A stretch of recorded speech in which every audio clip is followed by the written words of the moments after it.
আজ আপনাদের শোনাবো বাংলা সিনেমা জগতের এক লেজেন্ডারি কাপলের স্টোরি, জিৎ আর কোয়েল। এই নামটা শুনলেই মনে পড়ে যায় সুপারহিট রোমান্স আর ব্লকবাস্টার অ্যাকশনের কথা। 2003 সালে তাদের জার্নি শুরু হয় নাটের গুরু দিয়ে। এটাই ছিল তাদের প্রথম মুভি একসাথে। আর কি অ্যামেজিং ব্যাপার জানেন, ছবিটা ম্যাসিভ হিট হয়ে গেল। এরপর 2004 সালে এলো বন্ধন, যেটা শুধু হিট না, straight away super duper blockbuster. Bangla সিনেমার হাইয়েস্ট আর্নিং মুভিসের লিস্টে জায়গা করে নিল। তারপর একে একে এলো মানিক, হিরো, দুই পৃথিবী। প্রতিটা মুভিতে তাদের কেমিস্ট্রি অডিয়েন্সরা লাভ করতে শুরু করলো।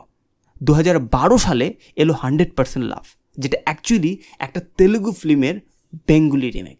আর এখানেই জিৎ কোয়েল জুটি হিসেবে তারা কমপ্লিট স্ট্যাবলিশ হয়ে গেলেন। 20 বছরের বেশি সময় ধরে তারা দিয়ে গেছেন ওয়ান আফটার অ্যানাদার ব্লকবাস্টার।